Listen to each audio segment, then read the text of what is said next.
Morning dear student, स्वागत है आप सबका श्री करणी एकेडमी एंड एजुटेक के इस डिजिटल प्लेटफॉर्म पे। मैं आपका फिजिक्स एजुकेटर महावीर।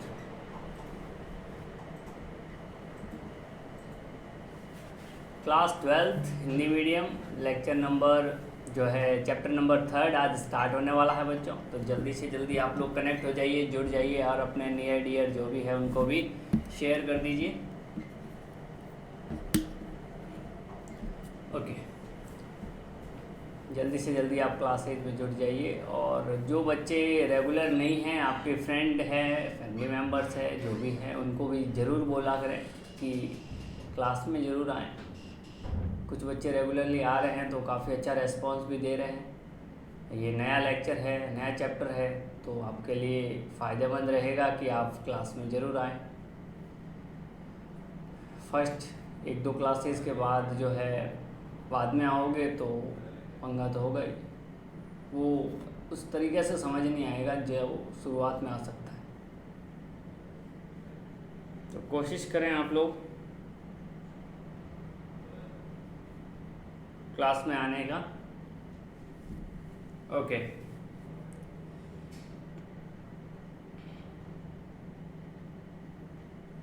और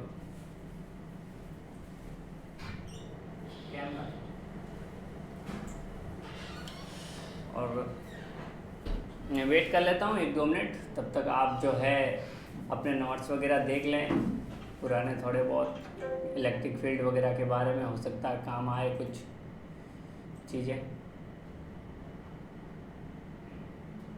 और एक बार जो भी लोग आ चुके हैं क्लास में, एक बार हाय हेलो करके बता दीजिए भाई कौन कौन जो है ज्वाइन हो चुका है, ताकि फिर शुरू करें, ताकि रेगुलर बच्चे तो कम से कम पता चले कि हाँ जो रोज़ आने वाले हैं वो तो आ गए हैं, और जो नए आए हैं उनका भी बहुत बहुत स्वागत है इस प्लेटफॉर्म पे। ओके, चलिए तो शुरू करते हैं आज का टॉपिक। और विद्युत विभव के बारे में चर्चा करेंगे हम। क्या होता है विभवांतर, क्या होता है, इसी पे बेस्ड जो है चर्चा जो है अपनी रहेगी। तो देखते हैं क्या होता है।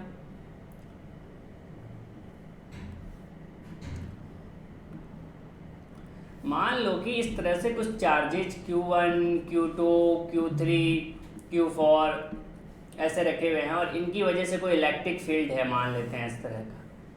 कैसा भी हो सकता है वो, है ना, वो यूनिफॉर्म भी हो सकता है, नॉन यूनिफॉर्म भी हो सकता है। मान लो कि ऐसा कोई इलेक्ट्रिक फील्ड है, और यहाँ एक चार्ज पॉइंट ए पे रखा हुआ है Q0, है ना। ध्यान से देखना इसकी थ्योरी को। ए पे रखा हुआ है Q0, और ये क्या है, ये विद्युत क्षेत्र है कोई, ठीक है साहब। अब यहां से इसको मैं इस बिंदु पे लेके आया बी पे, इस Q0 को ऐसे बी पे। तो जो मैंने कार्य किया इस Q0 को इस विद्युत क्षेत्र के अंदर ए से बी तक लाने में, जो मैंने कार्य किया वही कार्य अगर इस Q0 का मान 1 कूलम्ब होता, इस Q0 का मान 1 कूलम्ब होता, तो यहां से इस A से B तक इसको लाने में जो कार्य करता वही कार्य किसके इक्वल आता, पोटेंशियल डिफरेंस यानी विभवांतर के इक्वल आता। विभव नाम की कोई चीज वैसे है नहीं, है ना। विभव कब होगा वो मैं बता दूंगा। वैसे शब्द तो एक्चुअल है विभवांतर, विभव का जो अंतर है उसको हम डिफाइन करते हैं, और उसके बाद हम विभव को डिफाइन कर सकते हैं कंडीशन को मानते हुए।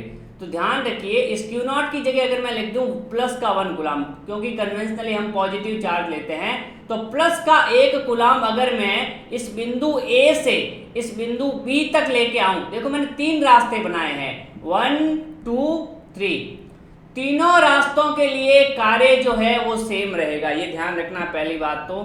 तो Q0 जो है जिसकी वैल्यू कितनी है, प्लस का 1 कूलम्ब को A से B तक ले जाने में किया गया कार्य कार्य है, किसके इक्वल होगा? विभवांतर के इक्वल होगा, विभवांतर के बराबर होगा। एक तो बात ये। दूसरा, इसमें पॉइंट से ध्यान रखना, दूसरा कार्य जो होगा वो पथ पर निर्भर नहीं करेगा, पथ पर निर्भर नहीं करेगा। अपनी कॉपी में इन चीजों को लिखना, पथ पर निर्भर नहीं करेगा। चाहे मैं एक के थ्रू लाऊं, ये वाला रास्ता लूं, 3 रास्ते मैंने बनाए हैं, किसी भी रास्ते से लेके आओ, कार्य जो होगा वो कभी भी पथ पर निर्भर नहीं करेगा। यानी अगर मैं कहूं यहां पर तो W1 equals to W2 equals to W3, तीनों वर्क डन इक्वल होंगे बच्चों, ये ध्यान रखना है। और ऐसा कब होता है? ऐसा होता है संरक्षी क्षेत्र जब उत्पन्न हो। ये विद्युत क्षेत्र कौन सा है? संरक्षी क्षेत्र है। तो बल भी कौन से होंगे? संरक्षी बल, क्योंकि हम जो वर्क करेंगे वो विद्युत बल, इलेक्ट्रोस्टैटिक्स बल जो होगा उसके अपोजिट में फोर्स लगा के हम जो है इसको यहाँ से, इस पॉइंट से यहाँ तक लेके आएंगे।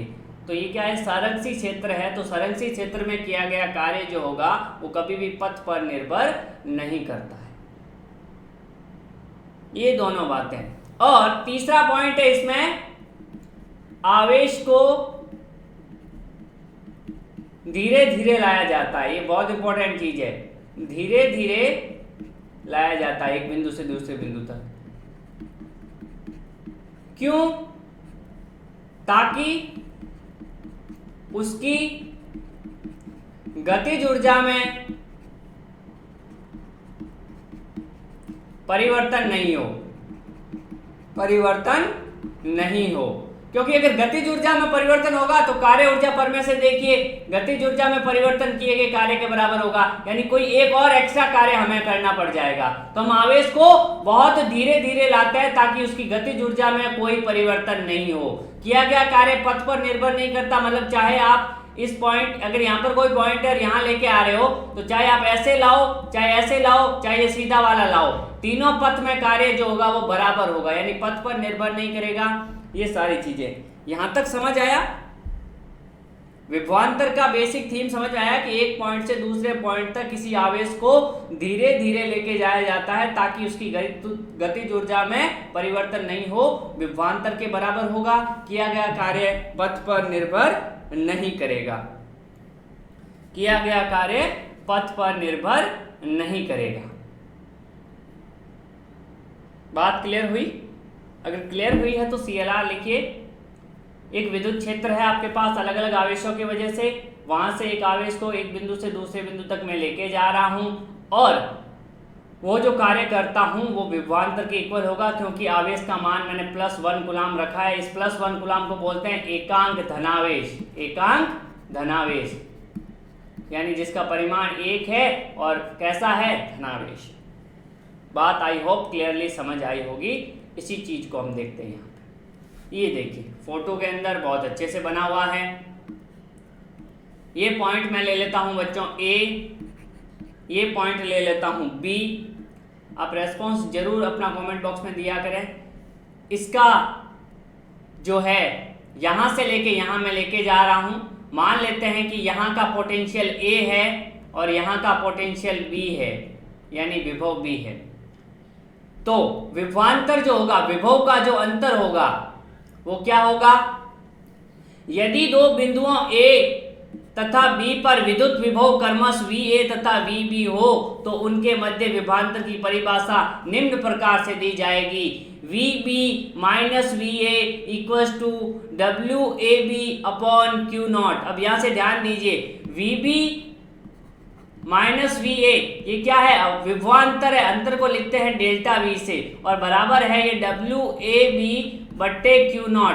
अगर मैं बात कर दूं Q0 बराबर +1 कूलम, +1 कूलम, तो इसमें फॉर्मूले में रख दो तो आंसर क्या आ जाएगा? WAB आ जाएगा, क्योंकि नीचे तो 1 आ जाएगा। तो किया गया कार्य है A से लेकर B तक जो किया गया कार्य है वो किसके बराबर आ जाएगा? विभवांतर के बराबर आ जाएगा। तो ये फॉर्मूला बहुत इंपॉर्टेंट है, VB minus VA equals to WAB बट्टे Q0। यहाँ पर जो है ये WAB कौन सा है? यहां पर बाह्य बल द्वारा किया गया कार्य है, बाह्य बल द्वारा किया गया कार्य है। दो बल होंगे, एक जो होगा संरक्षी बल और एक होगा बाह्य बल। तो ये बाह्य बल द्वारा किया गया कार्य है, ये ध्यान रखना। कई बार पूछा जाता है संरक्षी बल है या बाह्य बल है, तो बाह्य बल द्वारा किया गया कार्य। ये विभवांतर की परिभाषा। दो बिंदुओं के विभव आपको दे रखे हैं। अब चाहे आप इसको ऐसे लेके आओ, इस तरह से, चाहे इस वाले रास्ते से लेके आओ, और चाहे घुमा के कैसे भी लेके जाओ, हमेशा चाहे इसके लिए मैं लिख दूं W1, W2 और W3, ये हमेशा इक्वल होगा। W1 इक्वल टू होगा W2 इक्वल टू होगा W3 और यही WAB के इक्वल होगा, क्योंकि पथ पर निर्भर नहीं करता कि किस पथ से आप 1 से B तक लेके आए। अगर पथ पर निर्भर करता तो फिर हम डिफाइन भी नहीं कर पाते, ये भी अच्छी बात है। ये पथ पे निर्भर नहीं करेगा कि Q0 आवेश है, इसको अगर मैं यहाँ पर Q0 बना लूँ, इस Q0 को मैं यहाँ से यहाँ तक लेके जाऊँ। बात आई समझ में? एक बार आप बता दीजिए, अगर किसी को कोई डाउट है तो वो भी लिख दीजिए, वरना CLR लिख दीजिए, ओके लिख दीजिए, जो भी आपकी मर्जी है वो लिख दीजिए। ये आवेश है, इनकी वजह से एक विद्युत क्षेत्र है, इन आवेशों की वजह से एक विद्युत क्षेत्र ऐसे होगा, जो कैसे भी हो सकता है, बस लाइन आपस में कट नहीं करेगी। इस विद्युत क्षेत्र के अंदर हम बात कर रहे हैं। ओके, नेक्स्ट विभवांतर की अब जो है डेफिनेशन है स्टैंडर्ड, बिल्कुल जो है आपके लिए लिख के लाया हूँ, डरने की कोई ज़रूरत नहीं है। इसका स्क्रीनशॉट ले लें, अपनी कॉपी में लिख दें। स्थिर विद्युत क्षेत्र में परीक्षण एकांक धनावेश, परीक्षण एकांक धनावेश यानी +1 कूलम को हमेशा परीक्षण एकांक धनावेश बोला जाता है, या एकांक धनावेश। परीक्षण मतलब जिस पे हम सारा काम कर रहे हैं। कई बार हम विद्युत क्षेत्र निकालते हैं तो हम लिखते हैं E = F/Q0, फिर Q0 की वैल्यू हम लिख देते हैं +1 कूलम, और हम कह देते हैं कि एकांक धनावेश पर लगने वाला बल, इस तरह से। इसलिए इसका परीक्षण यूज होता है वर्ड, टेस्ट चार्ज जिसको बोलते हैं। आवेश को बिना गतिज ऊर्जा में परिवर्तन किए, बिना गतिज ऊर्जा में परिवर्तन, ये बहुत इंपॉर्टेंट चीज है, बिना गतिज ऊर्जा में परिवर्तन किए एक बिंदु से दूसरे बिंदु तक ले जाने में बाह्य बल द्वारा किया गया कार्य उन दोनों बिंदुओं के मध्य विभवांतर के बराबर होता है। एक बिंदु से दूसरे बिंदु तक आप लेके जा रहे हो, मान लेते हैं कि ये विद्युत क्षेत्र है, ये बिंदु A है, ये बिंदु B है, यहाँ से यहाँ तक मान लेते हैं ये चार्ज Q0 था, इसको यहाँ से यहाँ लेके आए हो आप, तो जो भी आप कार्य करोगे VB - VA, यानी यहाँ का पोटेंशियल VB, यहाँ का पोटेंशियल VA, पोटेंशियल मतलब विभव, VB - VA जो होता है वो अभी मैंने बता दिया था कितना होता है, VB - VA इक्वल टू होता है WAB/Q0। अपनी कॉपी में जमा के लिख दें आप लोग। विभवांतर का मात्रक क्या आएगा, तो देखिए W का मात्रक यानी वर्क डन का मात्रक बट्टे आवेश का मात्रक Q0 का मात्रक। कार्य का मात्रक क्या होता है आपको पता है, कार्य का मात्रक जूल होता है और आवेश का मात्रक कूलाम होता है। तो फॉर्मूला आ जाएगा जूल बट्टे कूलाम, कूलाम को ऊपर ले जाओगे तो कूलाम पे पावर -1 भी हो सकता है, तो जूल इंटू कूलाम पे पावर -1, और इसी को बोला जाता है वोल्ट, और कैपिटल V से इसको डिनोट किया जाता है। तो विभवांतर का मात्रक जूल होता है, जूल बट्टे कूलाम होता है, और विभवांतर का मात्रक जूल बट्टे कूलाम तथा वोल्ट होता है, इसी को ही वोल्ट बोलते हैं। अब देखिए 1 वोल्ट बराबर कितना होगा, 1 जूल इंटू 1 कूलाम इनवर्स। तो यहाँ पर Q0 अगर वैल्यू रख दूं मैं, आवेश की वैल्यू क्या कितनी रख दूं, 1 कूलाम रख दूं इस फॉर्मूले में, +1 कूलाम, तो WAB कितना हो जाएगा, 1 जूल हो जाएगा। कैसे, यहाँ देखिए आपके पास है VB - VA इक्वल टू कितना दे रखा है, मैं WAB की जगह W लिख रहा हूँ एक बार, अपॉन Q0, ठीक है। अब अगर मैं W की जगह 1 कर दूं, कितना कर दूं, 1 जूल, ठीक है, और एंड Q0 की जगह 1 कूलाम कर दूं, तो आंसर क्या आ जाएगा यहाँ पे, 1/1 इक्वल टू 1, यानी 1 जूल वर्क डन है 1 कूलाम को लाने में, तो जो विभवांतर होगा वो कितना होगा, 1 वोल्ट हो जाएगा। अगर कार्य का मान 1 जूल है तथा आवेश का मान 1 कूलाम्ब है तो विभवांतर कितना हो जाएगा? 1 वोल्ट हो जाएगा। ध्यान दें, कार्य का मान 1 जूल है तथा आवेश का मान 1 कूलाम्ब है, तो इस फॉर्मूले से देखिए कार्य 1, ये भी 1, विभवांतर हो जाएगा 1 वोल्ट। यानी 1 वोल्ट की डेफिनेशन क्या आ जाएगी?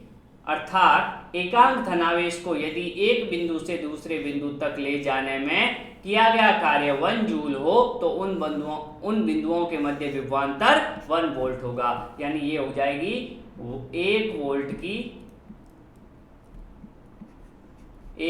की परिभाषा लिखने का बिल्कुल सीधा तरीका। भाई 1 वोल्ट कब आएगा? क्योंकि डेल्टा वी विभवांतर W/Q होता है। अब W1 और ये 1 हो तभी तो 1 आ सकता है। यानी कार्य का मान 1 जूल हो और धनावेश कौन सा हो? एकांक धनावेश हो, यानी ये भी 1 कूलाम्ब हो, तो अपने आप जो है 1 वोल्ट जो है आपका विभवांतर आ जाएगा। यहाँ तक किसी को कोई डाउट, हैरानी, परेशानी हो तो वो बता सकता है, अपना रेस्पॉन्स जो है कमेंट बॉक्स में दे सकता है ताकि मैं आगे बढ़ सकूँ। वरना अगर आपका रेस्पॉन्स नहीं आएगा तो मुझे यही लगता रहेगा कि हाँ बच्चों को समझ में आ रहा है। तो प्लीज़ एक बार अपना रेस्पॉन्स दे दीजिए। मैं 30 सेकंड के लिए रुका हुआ हूँ। यहाँ तक किसी को कोई डाउट नहीं होना चाहिए।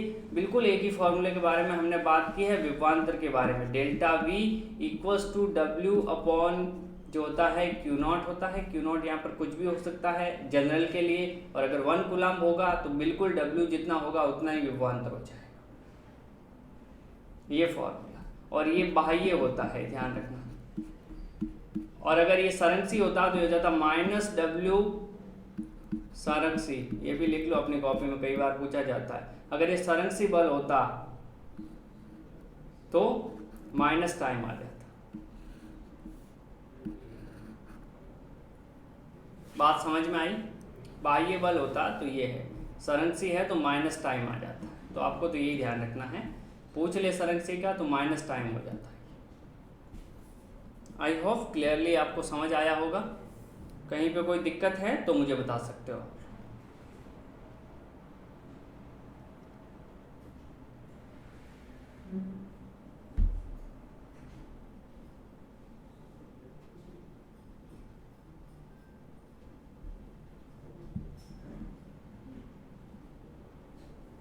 ओके, चलिए अब आ जाते हैं विभव पे। विभव क्या होता है? तो मान लीजिए कि विद्युत क्षेत्र ऐसे है, इस तरह से, ये कोई भी एक क्षेत्र है।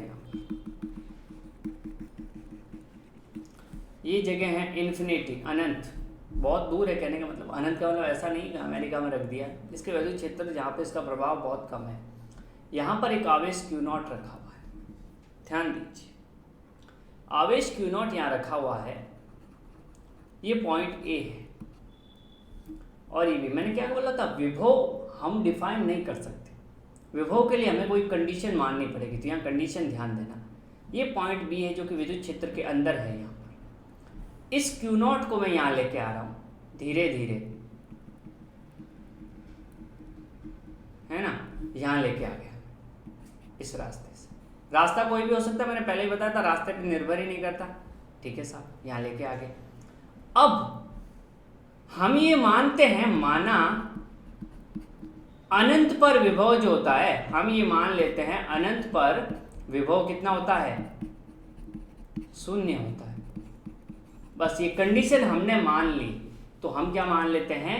VA बराबर 0। ठीक है, VA यहाँ पर अनंत का विभव VA होगा जो 0 होगा, इसका कुछ ना कुछ विभव होगा। ठीक है साहब। अब सर हमें फॉर्मूला पता है कि VA minus VB, VA VB minus VA, VB minus VA equals to sir होता है WAB upon Q0। Yes sir.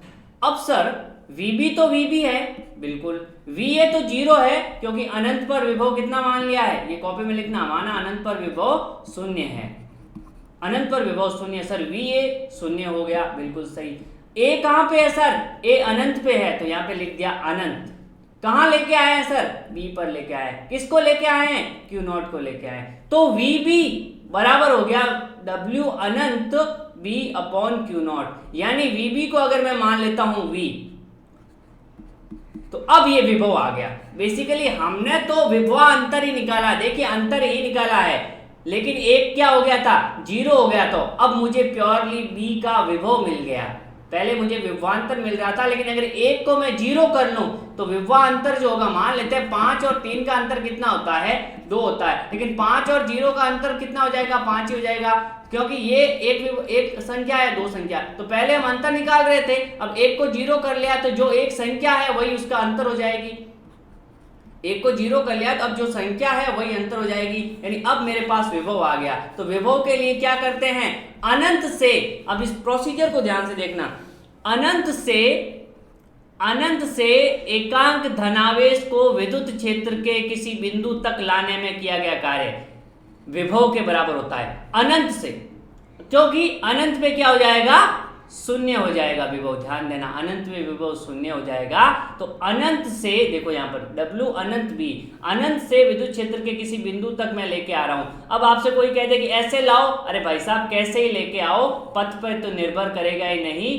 तो लाने में जो किया गया कार्य है वो किस पे जो है वो किसके इक्वल होगा?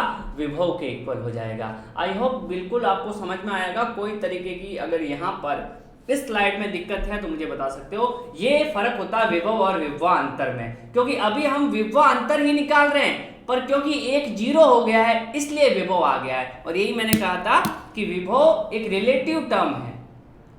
विभवा अंतर जो है वो हम किसी का निकाल सकते हैं, विभव नहीं निकाल सकते। विभव के लिए हम क्या करेंगे? किसी एक का 0 करेंगे, तब वो अंतर जो आएगा वो किसी एक के विभव के इक्वल आ जाएगा। बात समझ में आई यहां तक? रिलेटिवली हमने माना है, वहां पर एक कंडीशन ली है हमने कि वहां शून्य है, तभी यहाँ का डिफाइन हो सकता है। क्या बात आपको क्लियरली समझ आई?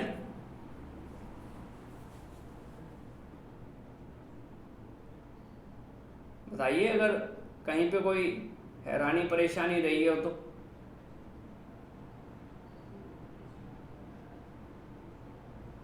देखिए आपका रेस्पॉन्स ही निर्भर करता है बच्चों, मैं पहले ही बता चुका हूँ, अभी भी फिर कह रहा हूँ, आपका रेस्पॉन्स ही निर्भर करता है। देखिए गतिज ऊर्जा में परिवर्तन किए बिना, ये इंपॉर्टेंट बहुत चीज़ है। इसको बहुत, गतिज ऊर्जा में परिवर्तन कब होगा? जब इसको बहुत धीरे धीरे लेके आएंगे। जैसे ही तेज लाएंगे तो इसकी वेलोसिटी हम चेंज कर देंगे, और वेलोसिटी जैसे ही चेंज करेंगे तो गतिज ऊर्जा में परिवर्तन हो जाएगा, क्योंकि वेग परिवर्तित होगा तो गतिज ऊर्जा परिवर्तित हो जाए। तो धीरे धीरे लाते हैं।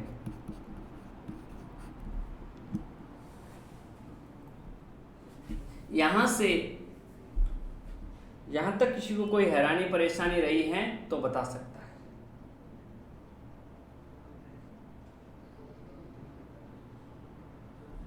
चलिए जी, तो ये हो गया। और कौन सा वर्क है? बाह्य बल द्वारा किया गया कार्य। ये वर्क कौन सा है? बाह्य है। चलिए आगे बढ़ता हूं मैं। अब यहां से ये चीज विमीय सूत्र और मात्रक, ये बार बार आपको बताया जा चुका है। मात्रक निकालना है, V equals to W upon Q not. तो V क्या है आपके पास? विभव है, तो इसका मात्रक तो हो जाएगा जूल पर कूलम। अब देखो जूल किसका होता है? जूल को क्या लिख सकते हो आप? न्यूटन इंटू मीटर बट्टे कूलम लिख सकते हो ना। जूल को न्यूटन इंटू मीटर। कार्य का मात्रक होता है, कार्य होता है बल गुणा विस्थापन, बल गुणा विस्थापन। ये पूरा मात्रक निकाल के बता देता हूं। कार्य बराबर होता है बल गुणा विस्थापन। बल का मात्रक न्यूटन, विस्थापन का मीटर, और नीचे कूलम। अब न्यूटन क्या होता है? तो न्यूटन जो है वो बल का मात्रक है, क्योंकि बल जो होता है वो किसके बराबर होता है? द्रव्यमान गुणा त्वरण के बराबर। द्रव्यमान का मात्रक केजी, त्वरण का मात्रक मीटर बट्टे सेकंड स्क्वायर।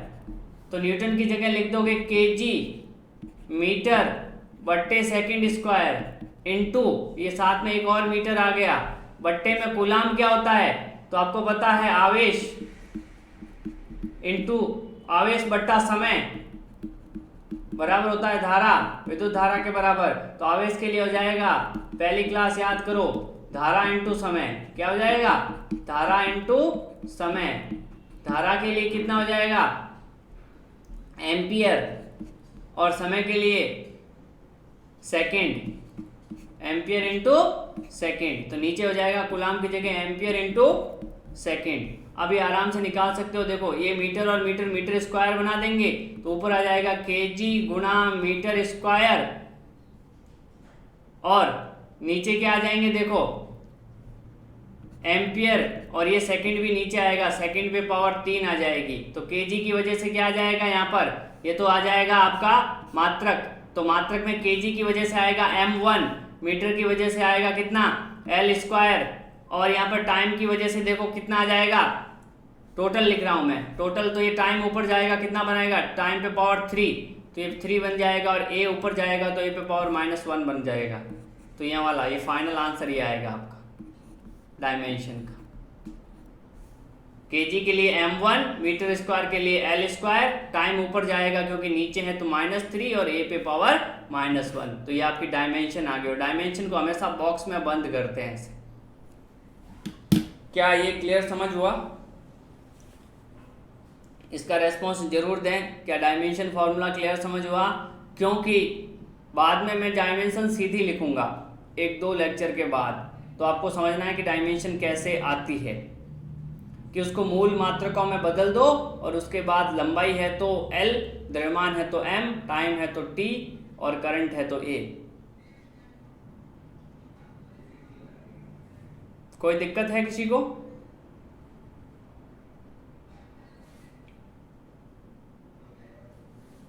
हेलो, बताइए। डायमेंशन का ये फॉर्मूला, यहाँ पर W का V में सूत्र लिखा है, यहाँ पे लिखने के लिए m1 l स्क्वायर टी पे पावर -2, क्योंकि W ये होता है वर्क डन, नीचे चार्ज का A1 T1, बस इनको ऊपर ले गए। कहीं पे किसी को कोई दिक्कत? दिक्कत है तो बताइए, वरना ऐसे ही डायमेंशन के फॉर्मूले आप निकालोगे, आने वाले जितने भी डायमेंशन है। कोई भी डायमेंशन निकालने का एक ही तरीका है, उसको मूल मात्रकों में बदल दो, और उसके बाद जो है उस हिसाब से उसकी पावर जो है उस हिसाब से डायमेंशन है। क्लियर है? जो भी बच्चे देख रहे हैं उनका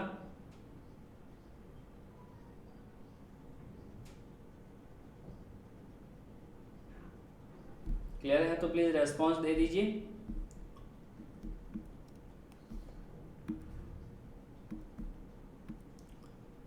अब देखिए आंसर आया था VB minus VA equals to WAB upon Q0। तो यहाँ पे अगर मुझे WAB निकालना है तो हो जाएगा VB minus VA into Q0। ये वही फॉर्मूला है, बट इसको एक अलग तरीके से मैं यहाँ पे लिख रहा हूँ। क्वेश्चन आता है, यदि दो बिंदुओं के मध्य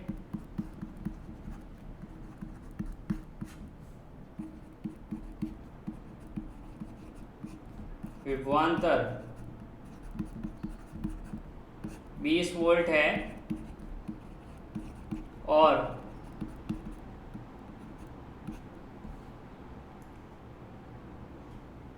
एक 2 कूलम्ब आवेश को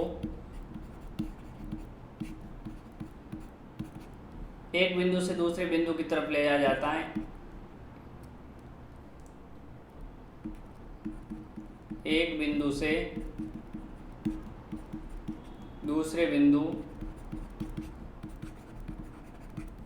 तक लेकर जाते हैं, कार्य का मान ज्ञात करो। सिंपल सा, बिल्कुल कोई मतलब ही नहीं है वैसे देखा जाए तो, बट फिर भी शांति के लिए इसको सॉल्व करते हैं। दो बिंदुओं के मध्य विभवांतर 20 वोल्ट है और एक 2 कूलाम चार्ज को, या फिर 1/2 2 कूलाम आवेश को एक बिंदु से दूसरे बिंदु तक लेकर जाते हैं तो कार्य का मान ज्ञात करो। तो सिंपल सा सवाल है, आपको पता है डेल्टा वी यानी विभवांतर बराबर होता है W/Q। तो यहाँ पर डेल्टा V इंटू क्यू बराबर हो जाएगा W। डेल्टा V कितना दे रखा है, 20 वोल्ट दे रखा है विभवांतर, इंटू आवेश कितना है 2 है, तो आंसर आ जाएगा 40। और कार्य है तो कार्य की यूनिट आएगी जूल, ये ध्यान देना, आंसर आएगा 40 जूल। ये solution, very good, very much, बिल्कुल सही है आपका जवाब। चलिए एक और सवाल,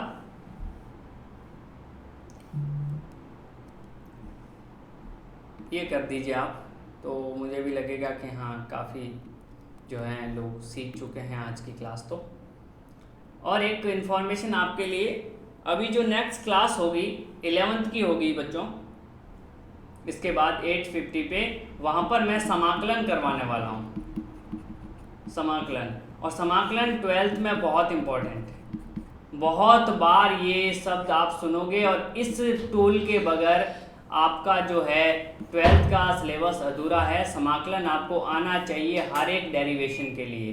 तो अभी 12th की 11th की जो क्लास होगी उसमें मैं समाकलन करवाने वाला हूं। तो जिन भी बच्चों का समाकलन अधूरा है या जिनको समाकलन के बारे में नहीं पता है, वो बच्चे वो क्लास ज्वाइन कर सकते हैं, ताकि आपका एक मैथमेटिकल टूल जो थ्रू आउट 12th यूज होगा। क्योंकि अभी मैं विभव कराऊंगा तो सारे E.dr लिमिट यहाँ से यहाँ तक, वो सारी चीज़ें समाकलन की क्लियर हो जाएगी। तो आप उस लेक्चर को, अगर आपका समाकलन थोड़ा बहुत इधर उधर है या समझ में नहीं आया हुआ है, तो आप उसको ज़रूर अटेंड करें, क्योंकि ये आपके 12th में बहुत हेल्प करने वाला है।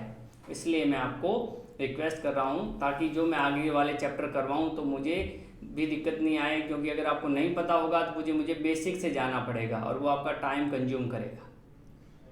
ओके, तो ये तो थी आपके लिए इन्फॉर्मेशन। नेक्स्ट क्लास होगी अभी 8:50 पे, तो उसमें समाकलन करवाया जाएगा। एक सवाल है आपके लिए, इसको ज़रूर कर दें कि यहाँ से A और ये दो बिंदु है B, ठीक है।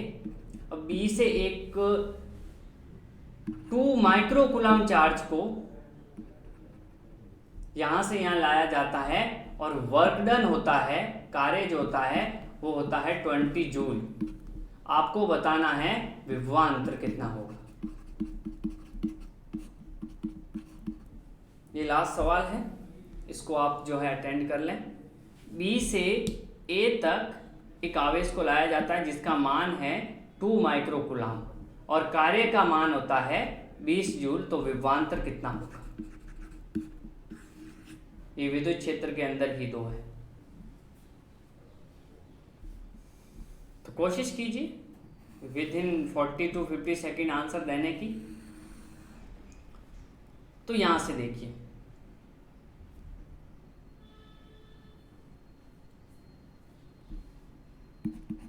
डेल्टा V बराबर होता है W/Q0।